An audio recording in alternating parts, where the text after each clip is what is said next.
And that's what I tell young people. Like, first of all, pick well. Pick somebody you respect and like.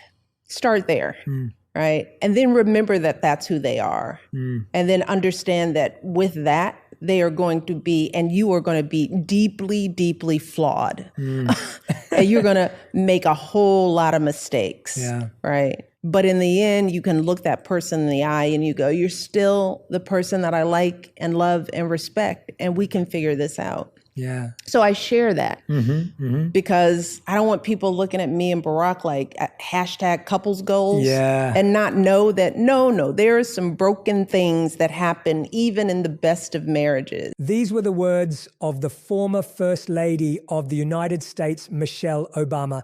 Here till the very end to know more about the conversation, and please don't forget to subscribe. Welcome back to the Pod Digest. In this video, we summarize the podcast episode from the On Purpose podcast hosted by Jay Shetty, titled Michelle Obama Opens Up on Her 8 Years in the White House, We Know Too Much. Michelle Obama sat down for an interview to promote her memoir, Becoming, and reflect on her family's 8 years living in the White House while her husband Barack Obama served as president of the United States. Having grown up in Chicago and worked as a lawyer and in community organizations, Michelle acknowledged that moving to Washington, D.C. and the White House was a big adjustment. It required getting used to a very different way of life under constant public scrutiny and with much heavier responsibilities and restrictions on their time and privacy. They had Secret Service with them at all times and couldn't go to many normal places or do spontaneous activities like others. Michelle recalled how her and Barack's priority was always to protect their young daughters, Malia and Sasha, as much as possible from the pressures and spotlight of being the first family. As a public figure, she had to thoughtfully curate her social media presence and communications to stay true to her values while navigating intense political divisions amplified online.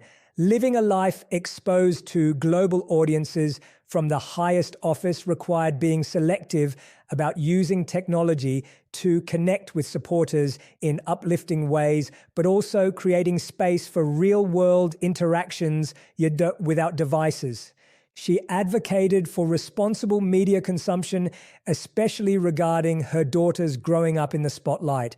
Michelle likely encouraged critically assessing online information and limiting exposure to toxic or unverified sources of noise and negativity. Living at 1600 Pennsylvania Avenue gave their family an education like no other about how the country and world are truly run at the highest levels.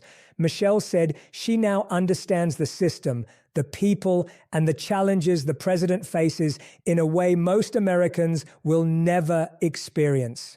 Behind the scenes, she witnessed the tireless efforts of countless staff keeping the White House and federal government functioning every single day, as well as the personal sacrifices made by her husband as he strove to lead the nation.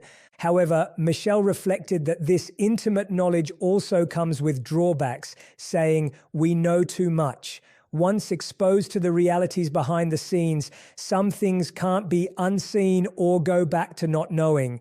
She hinted that the idealized version many have of the presidency and what can realistically be accomplished is often not aligned with the complex compromises and limitations leaders constantly face.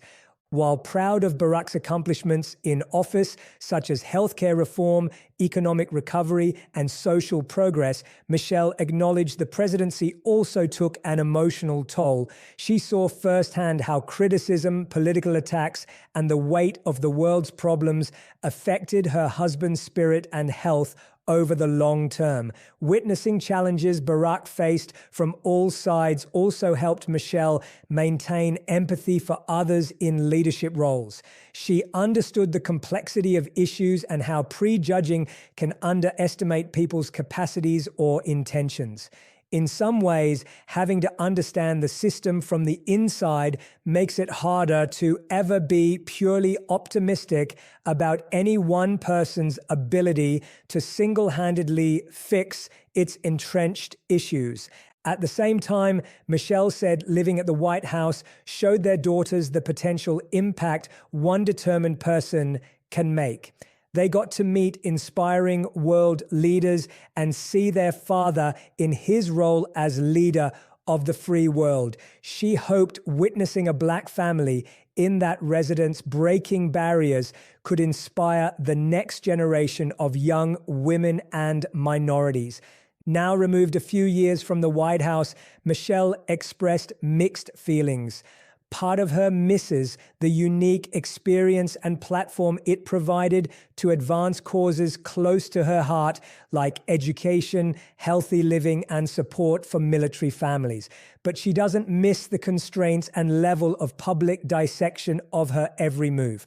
While proud of serving her country, Michelle seemed relieved to have more control over her time and privacy outside of the political bubble. Michelle and Obama are not the perfect couple. They've made a lot of mistakes, gotten it wrong, and after 31 years, they are getting better at it. Marriage is the natural hardest thing you will ever do, which is to try to build a life with another person who wasn't raised in your shoes, who has a totally different temperament. She points to qualities like trust, commitment to the relationship, communication, quality time together, and mutual respect as factors that helped sustain their successful partnership.